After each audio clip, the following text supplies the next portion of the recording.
Bueno,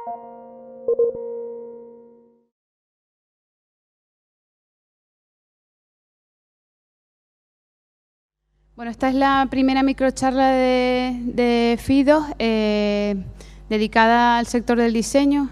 Pedirles disculpas de Samuel Cabrera, quien iba a moderar estas microcharlas, pero se ha quedado sin voz. Y bueno, pues estamos aquí el resto del equipo echando una mano. Gran parte de los ponentes que van a estar aquí, que algunos repiten mañana, bueno, Víctor Palau está aquí, pero Ana Gea estuvo esta mañana, vienen de la mano de Tenerife Design Week, que es un poco quien ha estado llevando los contenidos de diseño dentro de FIDO. Y para los que no los conocen, pues primero va a hablar a Anastasia Pistofiu. Ella es Project Manager de Fab Lab Barcelona y es experta en fabricación digital y tiene un proyecto con otros compañeros que es Fab Textile, dedicado a un poco la experimentación textil y la innovación en el sector de la moda utilizando herramientas de fabricación digital. Después hablará Víctor Palau sobre el proyecto Universo de Emociones. Para los que no los conozca, creo que es un proyecto muy interesante que vincula ciencia, innovación y diseño, en el que ha colaborado Eduard Punset y que él contará ampliamente. Después Alberto Ochoa, diseñador de producto, y que contará un proyecto dedicado a la artesanía y integrar artesanía y diseño. Y para finalizar, Alex Posada, que le tenemos que dar las gracias porque esta vez sí hemos conseguido traerte a Tenerife, que lo hemos intentado varias veces, y que esta tarde impartirá el taller de Boreal, de construir y diseñar tu propio controlador MIDI. Les animo a todos los que no puedan asistir, que al menos pasen por allí para ver cómo se desarrolla, y que hablará sobre diseño, interacción y tecnología. Bien. Hola. Okay. Mi nombre es Anastasia, formo parte del equipo del Fab Lab Barcelona, como ha mencionado Elena, y gracias por invitarme. Dentro del Fab Lab, cada uno de las personas, de los investigadores, tiene un propio proyecto, y mi propio proyecto es el Fab Textiles, que nace como una respuesta en el mundo de la moda y en el ámbito textil, un poco empujando el uso y el aprendizaje de las nuevas tecnologías y de la fabricación digital en las escuelas de moda, que siempre están más convencionales, más institucionales y no tienen ese tipo de educación. Entonces, en el Fab Lab, no sé si todos conocéis qué es el Fab Lab, pero no quiero hablar mucho de esto. Es un laboratorio de fabricación digital que empieza desde el MIT de Boston, que compartimos las mismas herramientas de software y hardware. Empezamos a dar talleres donde invitamos a creativos de diseñadores de moda o de alguien que está apasionado con el mundo de la moda, para generar su propia prenda. Pero no es solo esto, sino que también investigamos por qué el mundo tiene que ser tan todo listo, todo eso en el plato servido, las marcas y la industria de la moda, y no podemos investigar y experimentar, por ejemplo, para hacer nuestros propios materiales, para crear nuestros propios manequines en la parte de creación y construir encima de ellos, o también para hacer estructuras que restablecen el cuerpo y la relación entre el cuerpo y el espacio.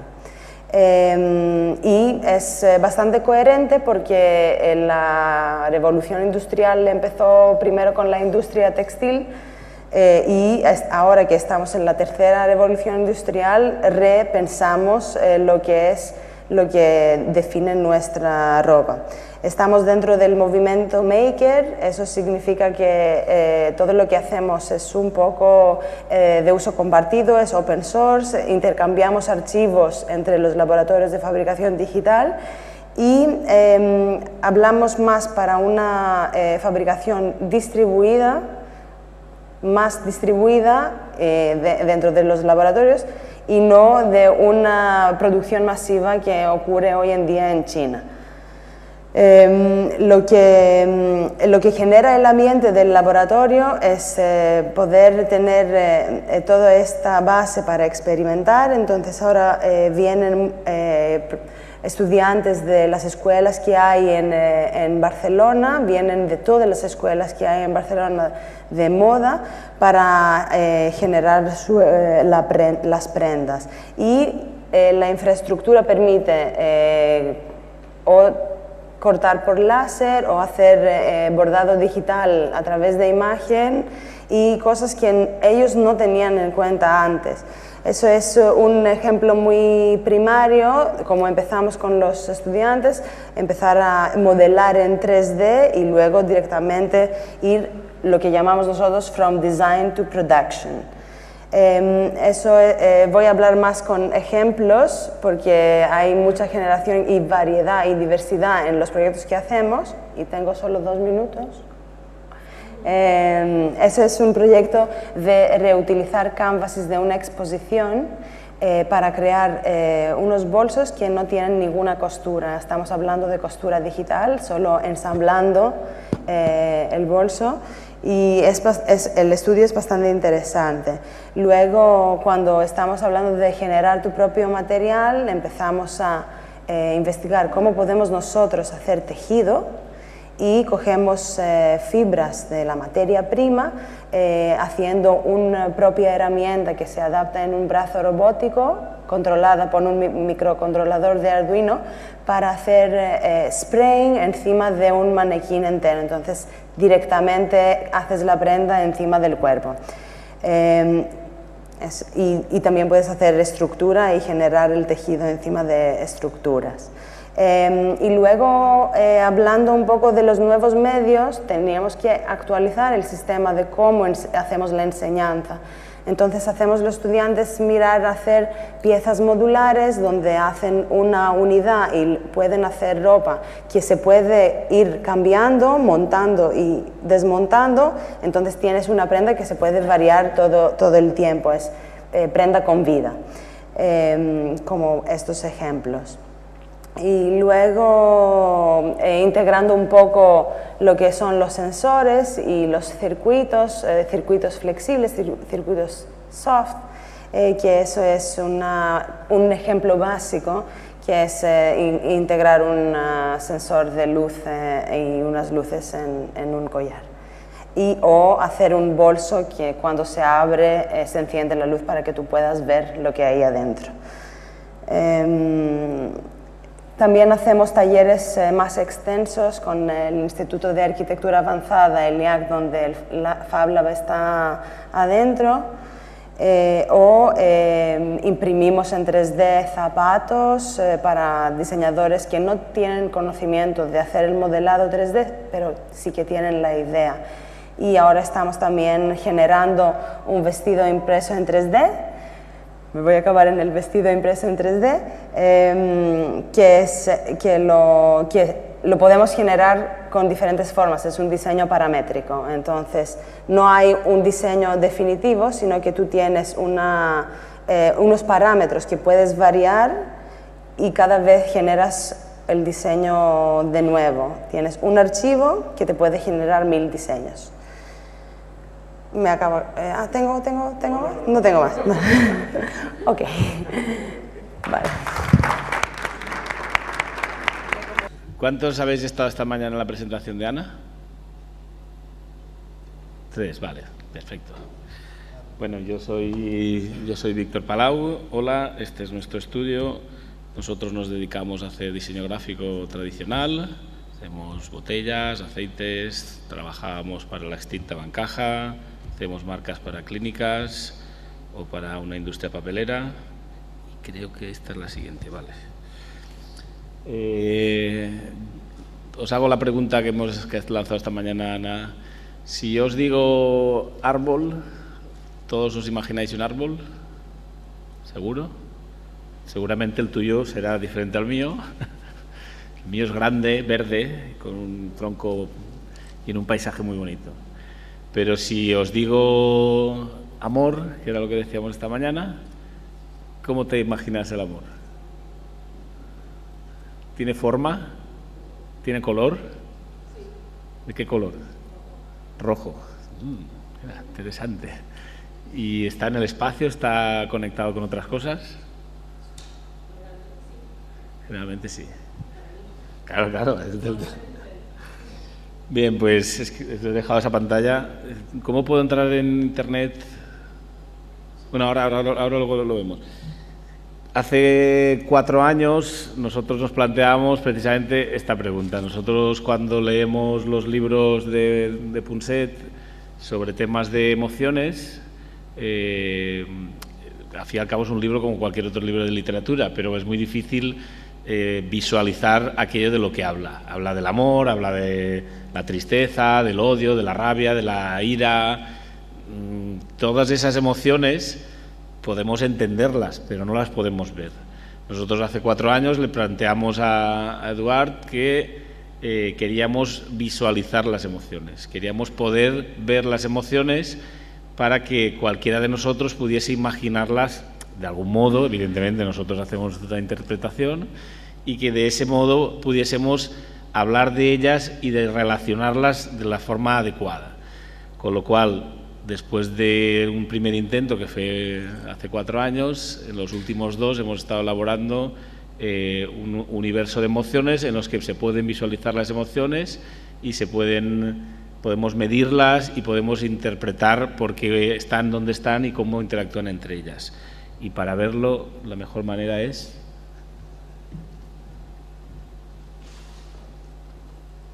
Elena me matará. Tranquilo, tranquilo.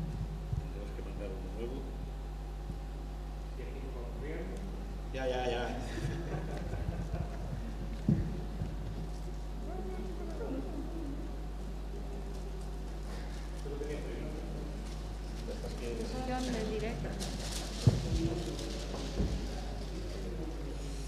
Entonces, visualizar las emociones, nosotros nos las imaginamos así.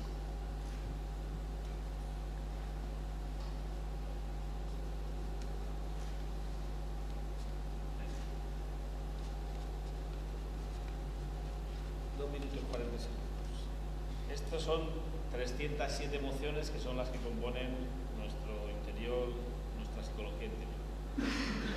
Dejo aquí un segundo, voy aquí. Y lo tenemos aquí. Tenemos felicidad, tenemos alegría, tenemos amor, tenemos tristeza, tenemos ira y tenemos miedo. Esas son las 6 emociones básicas, que podéis ver. Las de arriba son las positivas, las de abajo son las negativas. Normalmente se entiende positivas o negativas no porque las de abajo sean malas, sino por oposición. Igual que una pila tiene polo positivo y polo negativo, pues esto es un poco lo mismo. Y entonces, junto con Rafael Vizquerra, que es el psicólogo que lleva más de 20 años hablando de emociones, que trabaja de profesor en la Universidad de Barcelona, hemos conseguido crear un mapa que ahora ayuda tanto a los psicólogos como a cualquier persona a ver dónde están las emociones, cómo se conforman y cómo se interrelacionan entre ellas, con matices que podéis observar cuando analicéis cada una de las partes del universo y que te permiten interpretar, incluso adivinar qué hay detrás de una palabra que muchas veces malinterpretamos, como puede ser el miedo, la tristeza o las diferencias que hay, por ejemplo, entre la depresión y el estrés, o qué es la esperanza, de dónde viene, a qué está unida la esperanza. Y como me queda un minuto, prefiero que alguien levante el brazo y pregunte. ¿Alguna pregunta? Venga. ¿Nadie? Venga, una.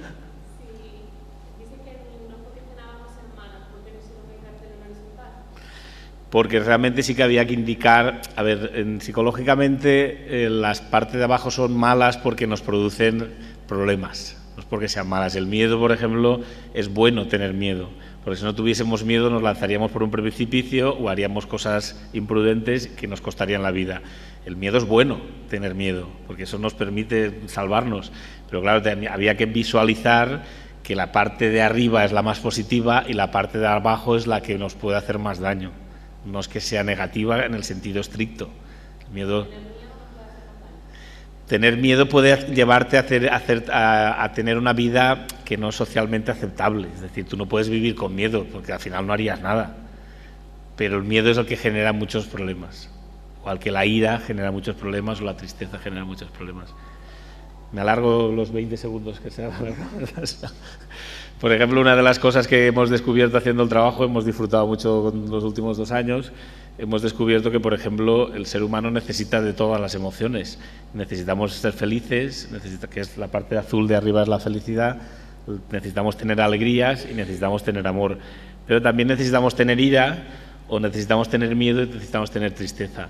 Y como no siempre tenemos nuestra vida no siempre está sujeta a esas emociones, nos las generamos. ¿Quién no se ha puesto siendo feliz, teniendo trabajo, teniendo una vida normalizada y generalmente estando bien, porque un día nos ponemos música triste? Porque queremos sentir la emoción de la tristeza, porque es emocionante notar esa sensación. Lo mismo que ocurre que cuando la gente se va a ver películas de miedo. ¿Qué necesidad tenemos de ir a ver películas de miedo? Lo que queremos es sentir el miedo, notarlo, porque normalmente ese miedo atroz no lo tenemos dentro. Y con la ira es un poco más bestia, porque realmente hay gente que necesita sentir ira y por eso salen de noche, se beben 3 cervezas y se parten la cara con el primero que se encuentran. Gracias, y si queréis preguntar.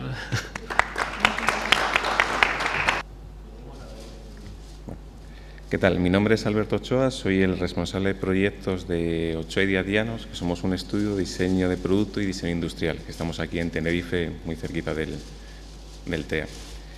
Nosotros nos dedicamos principalmente a nuestros clientes, en un 90% de los casos son fabricantes que lo que buscan su objetivo principal es empezar a exportar. Es para lo que para que siempre nos contratan. Principalmente para nosotros es para competir mejor. Bien, hacemos desde mobiliario de oficina, equipos de alta fidelidad, mobiliario para oficinas, papeleras, vademesas, y también hacemos packaging, que luego hablaremos con Pastelería 10 en otra charla que tenemos con Dica más adelante.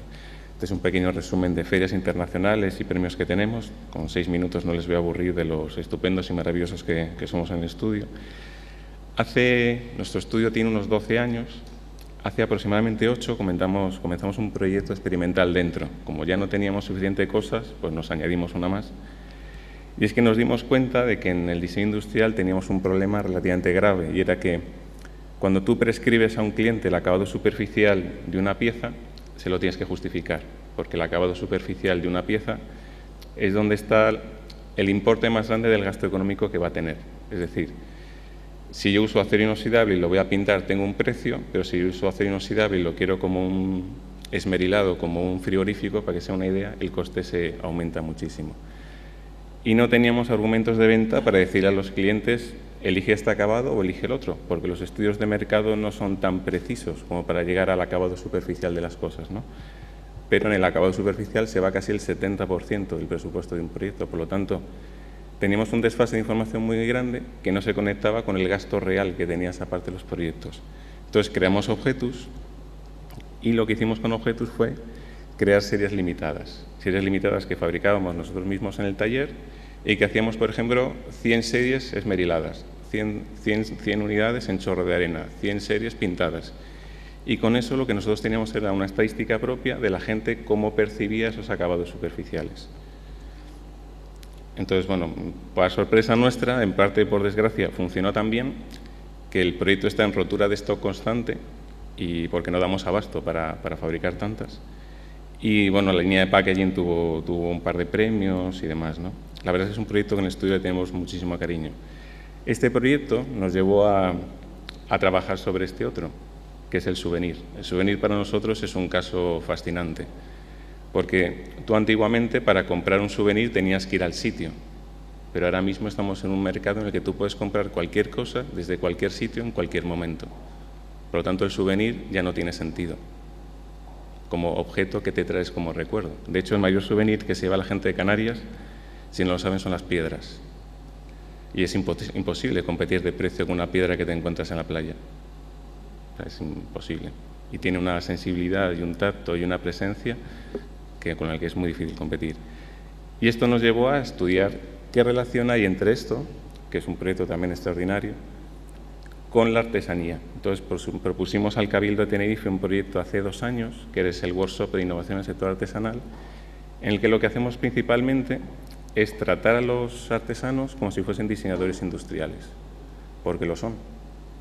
La única diferencia está en que yo tengo que pasar por una industria para fabricar y ellos tienen la gran suerte de que pueden ejecutar sus propios proyectos. Es decir, ellos tienen muchas menos migrañas que las que tenemos nosotros para llegar con un producto al mercado, ¿no? Entonces les enseñamos a competir con cosas como esta, que por desgracia ahora mismo son competencia real de la artesanía canaria.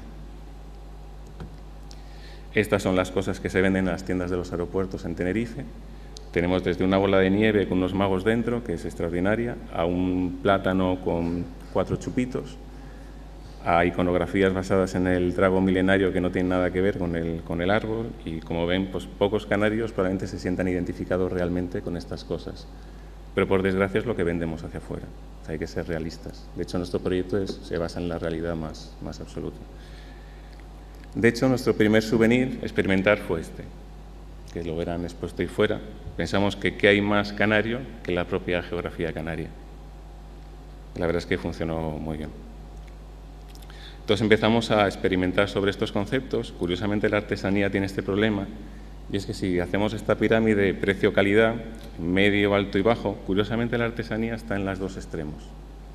Es decir, Ferrari justifica que sus coches son artesanales, por lo tanto valen lo que valen. Bentley justifica que sus motores se ensamblan a mano para poder justificar sus precios, pero al mismo tiempo la gente identifica como artesanía el delfín azul que hemos visto antes, que por desgracia también es artesanía, porque está pintado a mano. Entonces ahí ya empezamos a ver que la artesanía no está tan clara como todos nos pensamos, ¿no? De hecho, un Ferrari se podría industrializar de una manera muy fácil y sería muchísimo más barato, pero evidentemente a la marca no le interesa. Entonces, una de las reflexiones que hacemos durante el proyecto es esta, ¿no? Preguntamos a los artesanos de si todo lo que se fabrica manualmente es artesanía. Es una pregunta muy interesante esta. De hecho, seguro que ustedes ya están ahí con pequeños debates internos sobre esto. Porque si todo lo que se fabrica a mano es artesanía, esto es artesanía, y la mayoría de las cosas que nos vienen desde Asia son artesanía, porque si se fabrican en Asia es porque tienen una carga de mano de obra muy grande y por eso son rentables de fabricar allí. Y una de las preguntas que les hacemos a los artesanos es ¿qué es artesanía, ¿no? Entonces lo que hacemos es, ya por concluir, una introducción a lo que es la artesanía contemporánea, que son objetos creados artesanalmente, pero que compiten como cualquier otro producto en el mercado actual. Y la verdad es que estamos muy contentos de cómo está yendo el proyecto ahora mismo. De hecho, hay artesanos que hacen un proyecto como este, que simplemente te lo comunican con 3 fotos, con esta foto y esta foto. O sea, que un artesano llegue a este poder de comunicación con 3 fotos es extraordinario. O sea, hay muy pocos diseñadores que lleguen a expresar también sus ideas con 3 fotos como este artesano. De hecho, ellos aprenden mucho con nosotros, eso espero, y nosotros aprendemos muchísimo con ellos también los proyectos.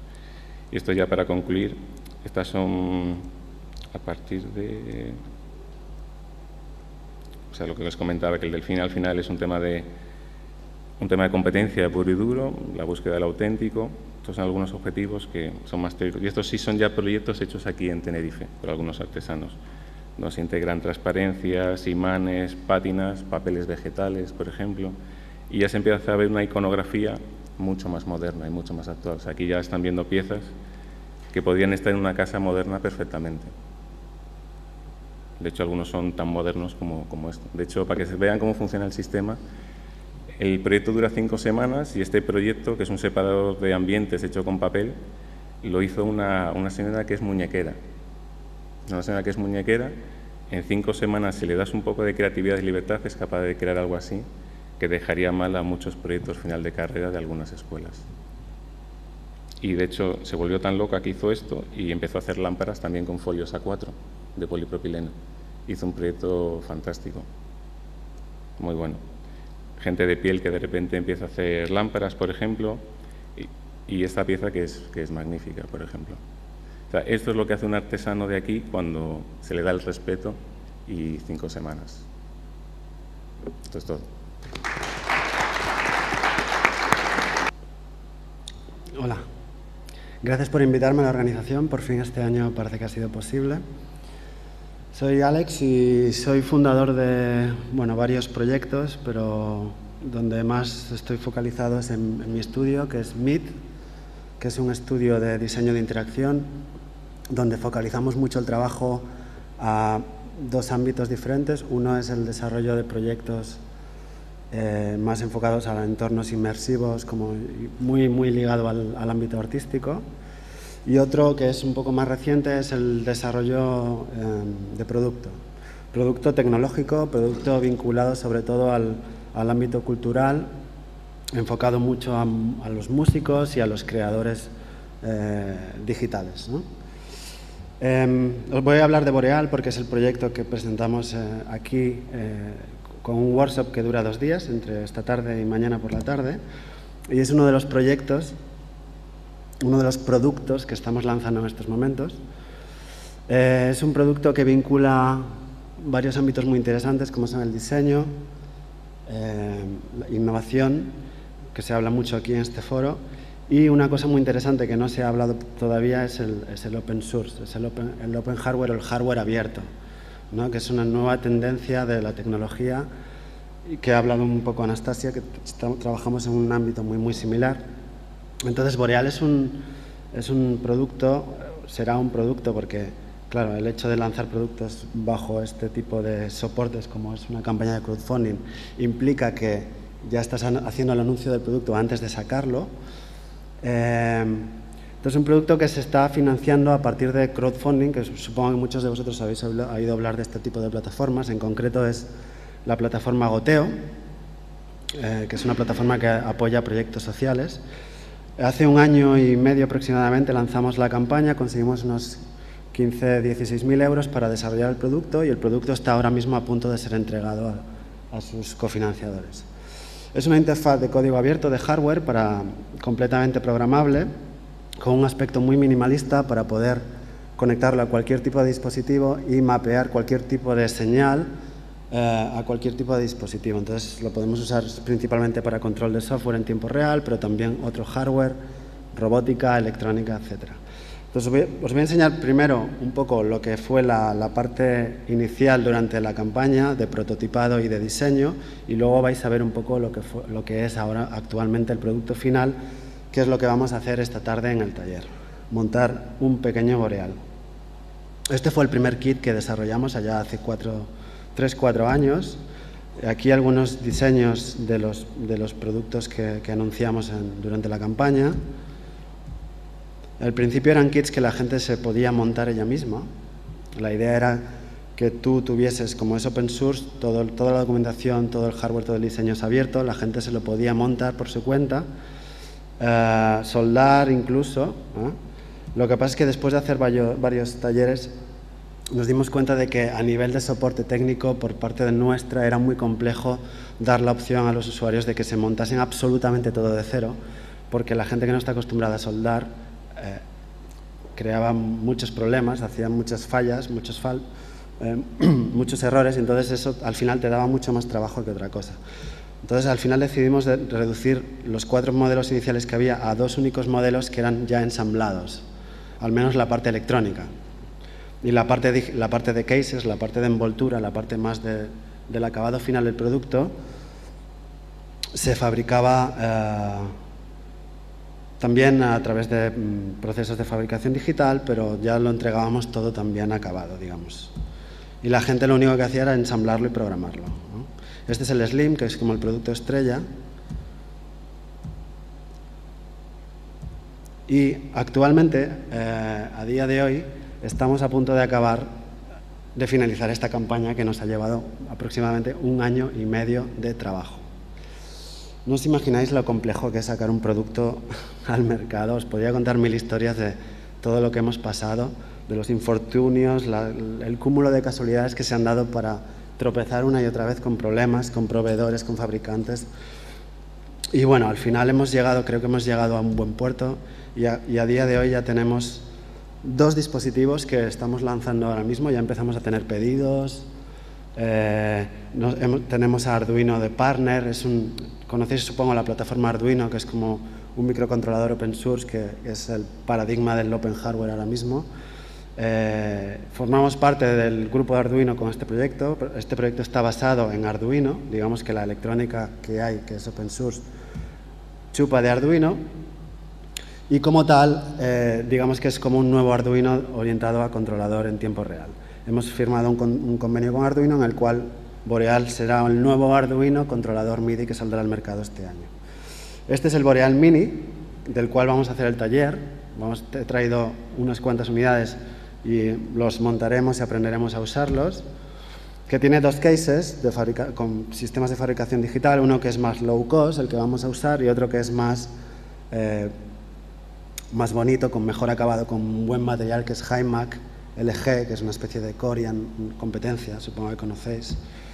Y este es la estrella, digamos, que es el Slim Pro, que es un controlador más grande de 8×8, súper finito, que incorpora Wi-Fi, es una especie de smartphone también, se puede conectar sin pantalla, obviamente, se puede conectar a Internet, puede conectarse a sistemas de notificaciones en tiempo real, redes sociales, etc. Y al mismo tiempo funciona como pantalla de LED o como controlador para multitud de softwares o dispositivos. Toda la electrónica la hemos diseñado aquí en Barcelona, la hemos fabricado, y parte del proceso se ha hecho en Asia y parte del proceso de fabricación se ha hecho a nivel local, ¿no? A nivel de software es compatible con multitud de programas y todo el software es abierto y está disponible en GitHub para que cualquier persona lo pueda ver, lo pueda bajar, lo pueda modificar o pueda inspirarse en este tipo de proyectos para desarrollar su propio dispositivo propio, ¿no? Es una de las ventajas que tiene el hardware abierto. Bueno, existe un montón de software libre capaz de hablar con este dispositivo y también, ¿por qué no?, software comercial, de los cuales hablaremos un poco durante el taller que tendremos estos días. Y bueno, nada, lo dejo aquí. Os animo a venir al taller. En principio podéis venir y si os interesa el dispositivo pues podéis apuntaros y si no, pues echar una ojeada a ver de qué va un poco más el proyecto. Hablaré un poco más con más detenimiento durante el taller, porque en 6 minutos la verdad es que no da tiempo a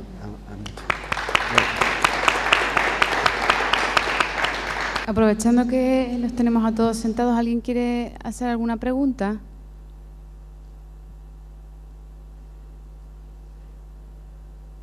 Vean, no sean tímidos.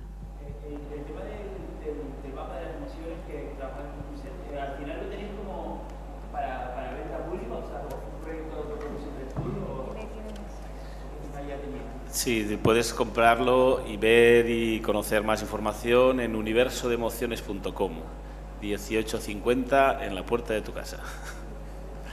Es un proyecto que al principio empezó como un proyecto no lucrativo con Pulset, porque había una imprenta en Valencia, que esto es muy valenciano, de hacer lo que quieras, que esto lo pago yo.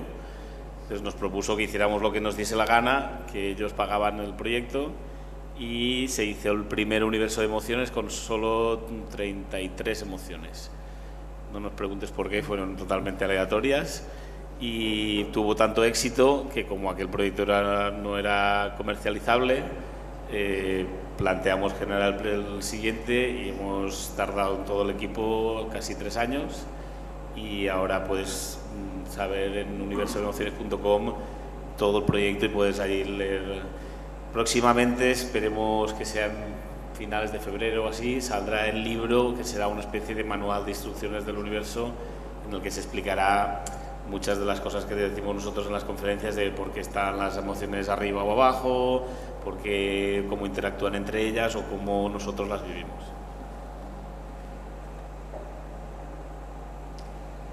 Yo quería preguntarle una cosa a cada uno para un poco abrir el debate, aprovechando, por ejemplo, Alex, que los proyectos son, pues, cuando se habla de diseño de interacción todavía hay como, digamos, amplías el abanico, porque hay diseño, pero hay tecnología, hay innovación, hay electrónica, estás en el sector de la música, estás en el sector de diseño. Por ejemplo, ¿cómo establecen colaboraciones con todos equipos multidisciplinares que están innovando en todos esos sectores? ¿Cómo trabajáis, digamos, un poco en el estudio? ¿Se me oye? ¿Por aquí? No, ¿no? ¿Lo tienes ahí? ¿Sí? No, lo siguen todos. Sí, se oye, vale. ¿Cómo trabajamos? Bueno, es complicado porque, claro, este tipo de proyectos intervienen un montón de perfiles y personas muy diferentes, ¿no? Sí. Entonces, claro, yo normalmente suelo trabajar con muchos freelance. No somos una empresa que es muy grande con perfiles adentro de todo tipo, sino que trabajamos por proyecto normalmente y cada proyecto lo que hago es montar un equipo de trabajo. Entonces, dependiendo mucho del proyecto, pues tiro más de diseñadores industriales o programadores o diseñadores de iluminación o software. Hay muchísimas tipologías de proyectos dentro de nuestro estudio, muy diferentes todos ellos. Incluso diseño metalistas o carpinteros, o ¿no? Es como, bueno, es bastante complejo, pero al final si ya tienes tus personas de confianza, sabes que trabajan bien, pues al final es pues, unir cabos y hacer un diseño conjunto entre todos, cada uno tiene sus responsabilidades, se junta todo el trabajo, normalmente el día antes de la inauguración, porque siempre va todo muy apretado en este mundo, y así es un poco como funcionamos, ¿no? Yo, por un lado, dentro de MIT tenemos como una línea, creo que he dicho, más artística y de producto, pero luego trabajo mucho con artistas, yo como ingeniero, como desarrollador, como colaborador con otros artistas, en Hangar Interaction Lab, que es un centro de producción de arte en Barcelona, que seguro que conocéis, y ahí he aprendido mucho también a trabajar con otros artistas, ¿no? Porque hay muchos determinados personajes que tienen... Es muy complejo. Entonces ahí es donde he aprendido realmente a trabajar en grupo y todo eso que luego lo he aplicado con mis propios proyectos, ¿no? Víctor, sabes que soy fan de Universo de las Emociones, ¿no? Este que hay aquí es el suyo. Que tengo la versión 1 y la versión 2. Sí, también. No sé si se me oye bien. Y el primero también lo tienes. Sí, el primero también lo tengo. Pero quería preguntarte... en este tipo de trabajo también que colaboráis con psicólogos, con, digamos, Eduard Punset, pero que es ciencia, me imagino que es completamente distinto a otro tipo de colaboraciones que son más de diseño, que pueden tener otros perfiles, pero ¿cuáles han sido las diferencias o qué has aportado más allá del diseño? Porque mucha gente a lo mejor puede ver el póster como un elemento estético, sí, lo hay. O aleatorio, no sé sí, si hay gente que lo tiene como entonces estético. Me gustaría que ahí... La diferencia es contar con profesionales que saben de su materia. Normalmente con el estudio cuando tenemos proyectos en el estudio de diseño tradicional, pues un logo, yo qué sé, un catálogo o cualquier otra cosa, lo que suele ocurrir es que tu colaborador, que es tu cliente, sabe más bien sabe mucho de algunas cosas, pero tiene muy poco conocimiento de otras. En este caso el equipo es un equipo que es muy fácil porque nuestra función era darle imagen a lo que no la tiene o ponerle cara a algo que no existe. Pero es fácil cuando tú le preguntas a alguien que conoce las emociones y le puedes preguntar dónde debe de estar o dónde no, cómo se relaciona con otras cosas, y tiene una respuesta rápida, clara y contundente sin ningún tipo de dudas. Entonces, trabajar con científicos, con ciencia o con temas de este tipo es fácil porque ellos llevan mucho tiempo trabajando sobre eso y es fácil hacer una pregunta y encontrar una respuesta. Es como, todo es A, I, O, U, todo es como las matemáticas. Es decir, tú puedes tener una operación muy compleja, pero al final, si sumas, restas, multiplicas, los números salen. Con Rafael Vizcarra, que es el psicólogo que nos ha ayudado, la manera, o sea, preguntarle sobre una emoción era tener una clase magistral de 1 hora sobre no sé, sobre la frustración. ¿La frustración dónde va? 1 hora después ya sabíamos dónde iba y dónde tenía que estar y con qué tenía que estar relacionado. Ellos no te dicen de qué color tiene que ser, ni si tiene que ser más grande o más pequeña, o si es verde o roja, o si está un poco más arriba o un poco más abajo, pero después de estas explicaciones tú claramente sabes dónde va y sabes dónde está posicionada, y luego cuando tú se la enseñas ellos te certifican que realmente está donde tenía que estar y no está en otro sitio. Es muy fácil trabajar con gente así. Y Alberto y Anastasia, les voy a hacer la misma pregunta, pero yo creo que tienen enfoques similares porque los dos están trabajando en el fondo con artesanía, en tu caso con artesanía digital. Alberto con artesanos a los que también le estás dando otro tipo de herramientas que, digamos, potencian y abres nuevas oportunidades. Entonces, en ese sentido, Alberto, ¿cómo han recibido los artesanos, digamos, esa nueva perspectiva para innovar o para darle valor a sus productos desde el taller que has planteado con ellos? Y igual, por ejemplo, en Fab Textile, a los alumnos, ¿no? que de alguna manera ven una potencialidad en la artesanía digital con herramientas de fabricación digital en moda, ¿no? Te ha tocado. Vale. El caso de los alumnos es que son una generación que son jóvenes, entonces sí que aceptan mucho más lo nuevo y ya ven el cambio que está pasando. Lo bueno es que ellos influyen en sus profesores y ahora vienen también los profesores. Pero yo lo que quería comentar sobre la artesanía, porque aparte, claro que el proyecto Fab Textiles es un proyecto específico que llevo empujando, pero también en el Fab Lab de Barcelona hay todo el tipo de proyectos de prototipaje, de manufactura avanzada y de educación. Y lo que pasa con los artesanos es que en realidad puedes encontrar una manera, una artesanía y dar la vuelta, repensarla, renovarla y redefinir. Entonces ayuda mucho, por ejemplo, en un estudio que tienen una imprenta de letterpress que utilizan los fuentes metálicos convencionales. Les propusimos de crear sus propios fuentes de tipo y imprimir en 3D y utilizar el tipo en la máquina antigua. Entonces allí hay una combinación de lo que todo es complementario, las dos cosas, uno define el otro y el otro se redefine y van todos juntos. Nadie puede decir que la fabricación digital es esto y vamos a olvidar todo lo que ha pasado antes. Y eso es lo más interesante, creo. Bueno, nosotros hemos hecho ya, no sé si se me oye bien,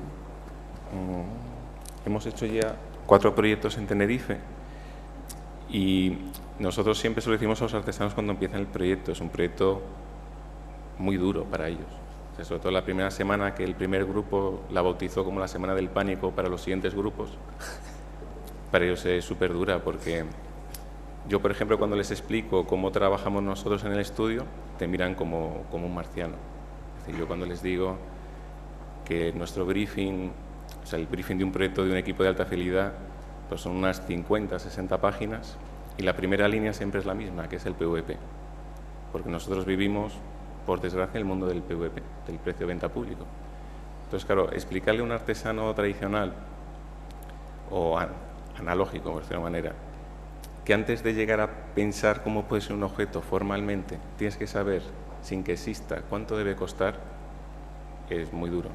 Es muy duro también cuando le explicas que un objeto, en cuanto le ha metido 10 horas de trabajo, está ya en la barrera de un objeto que es casi invendible.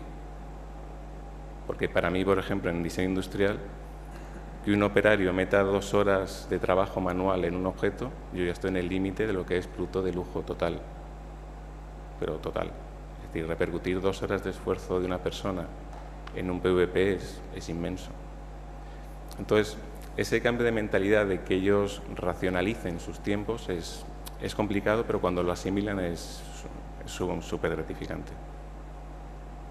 Por eso lo preguntaba, porque yo creo que hay una interrelación entre eso, entre artesanía analógica y digital, y realmente la fusión y la hibridación de las dos es donde hay más potencial.